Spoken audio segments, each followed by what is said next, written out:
नमस्कार दोस्तों।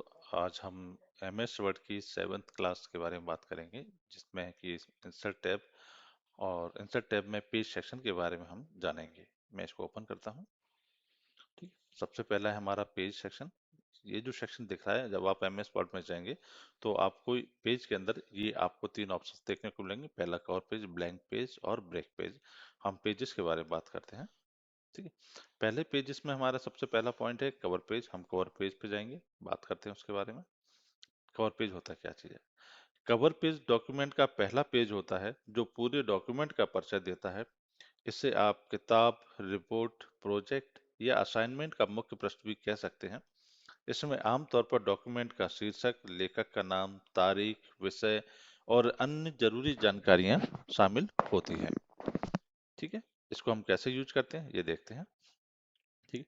जब आप इस कवर पेज के ड्रॉप डाउन पे जाएंगे तो यहाँ पे आपको प्री डिफाइंड, आपको जो है पहले से ही बने, पहले से ही तैयार आपको कवर पेज मिल जाएंगे। आप यहाँ से बना कवर पेज बना सकते हैं, ले सकते हैं। यदि आप मैनुअली भी इसको बनाना चाहें तो आप इसको मैनुअली भी तैयार कर सकते हैं। खुद अगर बाकर तैयार करना चाहें तो खुद भी बना सकते हैं। ठीक है। नेक्स्ट है हमारा ब्लैंक पेज। ठीक है। ब्लैंक पेज क्या होता है देखते हैं। ब्लैंक पेज का मतलब होता है डॉक्यूमेंट में एक नया खाली पेज छोड़ना। यह तब उपयोगी होता है जब आप किसी रिपोर्ट, प्रोजेक्ट या किताब में अलग-अलग सेक्शन या अध्याय को नए पेज से शुरू करना चाहते हैं। ठीक है। इसको हम कैसे यूज करते हैं, कैसे जोड़ते हैं? आप एमएस वर्ड में जा करके इंसर्ट टैब में जाएंगे, वहां पे आपको ये सेक्शन मिलेगा, वहां पे आप ब्लैंक पेज पे क्लिक करेंगे और सीधे तौर पे वो आपका ब्लैंक पेज क्या होता है वहां से ऐड हो जाएगा। पर ठीक है, बशर्ते इसमें कुछ चीजें ध्यान रखनी होती है कि यदि आप ब्लैंक पेज एंड में इस्तेमाल करना चाहते हैं तो आपका माउस का कर्सर जो है जो कि एंड में होना चाहिए। यदि माउस का कर्सर आपके किसी कंटेंट के बीच में है तो वहां से पेज ऐड तो हो जाएगा ब्लैंक पेज, पर जो आपका कंटेंट है वो उस ब्लैंक पेज के बाद एक नया पेज में भी जाकर के शिफ्ट हो जाएगा। तो इसलिए हमेशा जब कभी आप ब्लैंक पेज यूज करें तो आपका जो माउस कर्सर है वो कंटेंट के सबसे लास्ट में होना चाहिए। ठीक है। चलिए आगे देखते हैं। नेक्स्ट है हमारा पेज ब्रेक। ठीक। पेज ब्रेक, चलिए हम जानते हैं।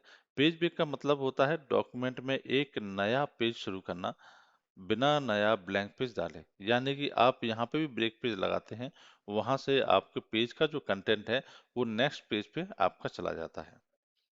ठीक। इसको कैसे लगाते हैं? कर्सर को उस जगह रखें जहां आप नया पेज शुरू करना चाहते हैं। इंसर्ट टैब पर जाएं, पेज ग्रुप में जाकर के आप पेज ब्रेक पे लाकर के क्लिक करते ही आपका जो डेटा है वो नए पेज में चला जाता है। ठीक है। इसका एक शॉर्टकट है कंट्रोल एंटर, आप उसके द्वारा भी इसको प्रयोग कर सकते हैं। ठीक है। यहाँ पे एक अंतर दिया गया है कि ब्लैंक पेज और ब्रेक पेज में अंतर क्या होता है। ठीक है। ब्लैंक पेज एक नया पेज जोड़ता है जबकि ब्रेक पेज आपके मौजूदा कंटेंट को नेक्स्ट पेज में लेकर के जाता है। चलिए इसको हम वर्ड में जाकर के चेक करते हैं कि वर्ड में किस तरीके से हम इसको यूज कर सकते हैं। चलिए, मैंने यहाँ पे पहले से ही एक डेटा लिया हुआ है जिसमें कुछ नहीं, सिर्फ वही बातें लिखी हुई हैं जो ऑलरेडी मैंने आपको बताई हैं कि कवर पेज, ब्लैंक पेज और ब्रेक पेज में क्या अंतर है और उसके क्या बेनिफिट्स हैं। ठीक है। चलिए मैं शुरू करता हूँ सबसे पहले हमारे इस सेक्शन से। ये जो हमारा सेक्शन है इंसर्ट टैब का सेक्शन, इसमें पेजेस जो फर्स्ट सेक्शन है इसके बारे में हम बात करते हैं। पहला है हमारा कवर पेज। कवर पेज जैसे कि मैंने बताया कि कवर पेज हमारा वो पेज होता है जो कि डॉक्यूमेंट के सबसे उसके फर्स्ट में शुरू होता है और उसमें हमारी डिटेल होती है। किस प्रकार से, जैसे कि मैं मान के चलता हूँ ये वाला एक कवर पेज ले लेता हूँ। ठीक है। एग्जाम्पल के तौर पे देखो, तो इस तरीके से जो है हमारा पहला कवर पेज आ गया। मैं इसमें कुछ भी लिखना चाहूँ, मैं लिखना चाहता हूँ पेजेस। ठीक है। पेजेस लिख दिया। यहाँ पे मैंने सब टाइटल डाल दिया, सब टाइटल में डाल दिया मैंने क्या, cover page. Cover page, blank page, page break. ठीक। तो इस तरीके से हम अपना पहला पेज बना सकते हैं। मैं डेट डाल देता हूँ आज की, हमारे पास जो भी डेट है। ठीक है। मेरे पास क्या है, आज 24 तारीख है, मैंने 24 ले ली। कंपनी का नाम डालना चाहूँ तो मैं कंपनी का नाम डाल सकता हूँ। कंपनी का एड्रेस डालना चाहूँ तो मैं कंपनी का एड्रेस डाल सकता हूँ, जैसे कि मैं प्रोफेशनल स्टडी सेंटर, और लोकेशन क्या है हमारी, एड्रेस में डाल देता हूँ इसमें ग्वालियर। ठीक है। तो इस तरीके से हम जो प्री डिफाइंड टेम्पलेट हैं उनके जरिए हम अपना कवर पेज बना सकते हैं। ठीक है। चलिए अब हम बात करते हैं पेज के बारे में कि हम एक नया पेज कैसे इंसर्ट करते हैं। मैंने आपको पहले ही बताया था कि जब कभी भी आप नया ब्लैंक पेज ऐड करना चाहते हैं तो आपको कंटेंट के सबसे लास्ट में होना चाहिए। ठीक है, उसका मैं कारण बताता हूँ कि अगर कंटेंट के लास्ट में नहीं होते हैं तो आपने जो पेज आपने ब्लैंक पेज ऐड करेंगे तो जो आपका जो कंटेंट होगा वो नेक्स्ट पेज पे चला जाएगा, पर वो भी ब्लैंक पेज के बाद। चलिए मैं पहले इसको कंटेंट के बीच के होने वाले नुकसान के बारे में बताता हूँ। ठीक है, चलिए मैं यहाँ पे सपोज किया कंटेंट लिया हुआ है, मेरा यहाँ पे माउस कर्सर है, इसके बाद भी मेरा ये कंटेंट है। अगर मैं यहाँ से ब्लैंक पेज लेता हूँ तो मेरा ब्लैंक पेज तो ऐड हो गया। ठीक है, यहाँ से ब्लैंक पेज ऐड हो गया, पर जो मेरा कंटेंट है वो ब्लैंक पेज के बाद चला गया। ठीक है, तो ये हमारा नुकसान है। इससे क्या होता है कि हमने जो भी डेटा लिखा हुआ है वो हमारे नेक्स्ट पेज पे चला जाएगा। हो सकता है कि हमारा इसके सीक्वेंस बदल जाए, हमारे पॉइंट्स बदल जाएं। ठीक है, तो इसलिए जब कभी आप पेज को ब्लैंक पेज को ऐड करना चाहते हैं तो ये मेक श्योर कर लें, आप ये ध्यान रख लें कि आपका जो माउस कर्सर है वो पेज के जो कंटेंट है उसके लास्ट में ही होना चाहिए।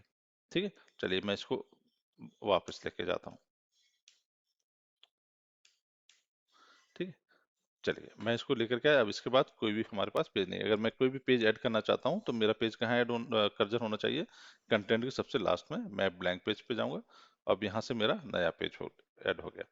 ठीक है, चलिए कुछ लोग और गलतियां करते हैं। गलतियां कैसे करते हैं कि वो लोग क्या करते हैं कि पेज को तोड़ने के लिए या नया पेज ऐड करने के लिए वो लोग क्या करते हैं, एंटर का यूज करते हैं, रेगुलर एंटर को दबाते रहते हैं। चलिए मैं आपको दिखाता हूँ कैसे।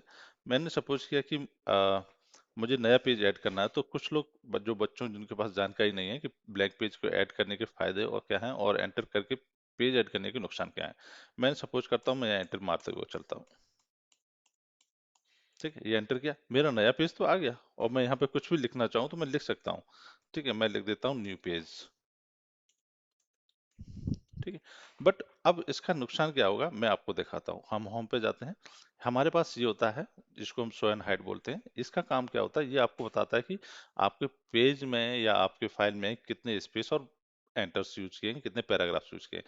जब मैं इस पर क्लिक करूंगा तो आप देखोगे कि इसमें जो पैराग्राफ्स के जो एंटर्स हैं वो आपको यहाँ देखने को मिल जाएंगे।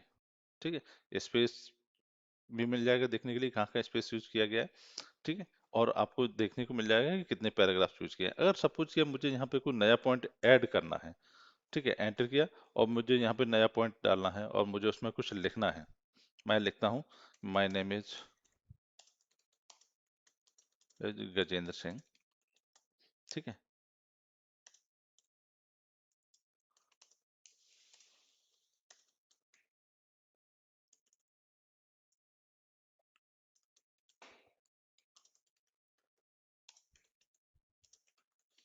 I have done MCA with AI. और मैं इसके बाद कुछ और भी डेटा लिखना चाहता हूँ, एक्स वाई जेड, जैसे कि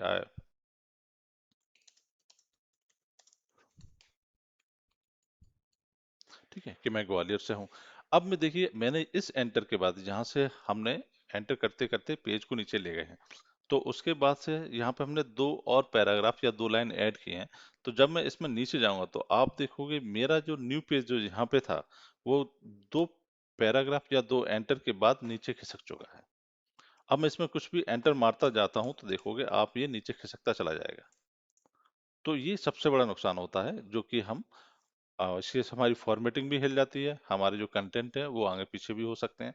ठीक है, तो इसलिए हम क्या करते हैं, जब भी हम पेज को ऐड करते हैं या ब्रेक करते हैं तो हम हमेशा उस पॉइंट पे या उस पे ध्यान रखें कि हम वहां से ही पेज को ब्रेक करें या फिर नया पेज ऐड करें, हम एंटर कर करके नया पेज ना लाएं। चलिए मैं इसको डिलीट कर देता हूँ।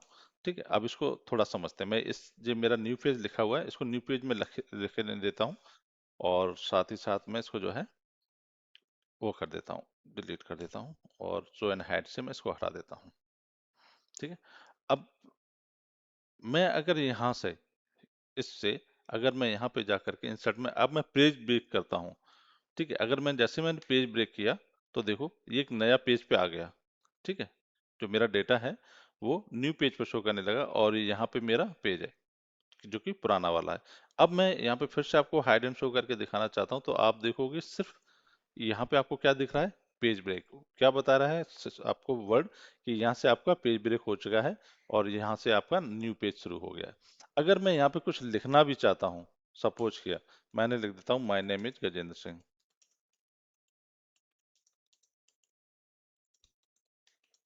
गजेंद्र सिंह, ठीक है, और मैं इसमें नीचे एंटर मारता जाता हूँ, तो यहाँ से तो आपको दिखाई देगा, पर ये पेज ब्रेक आपको यहीं पे मिलेगा। पर आप जब नीचे पेज पे जाओगे तो ये वाला पेज का जो कंटेंट है वो नीचे मूव नहीं हुआ है, यानी कि मैंने जो यहाँ पे जो एंटर या पैराग्राफ लिए हैं उससे इस पेज पे कोई फर्क नहीं पड़ा।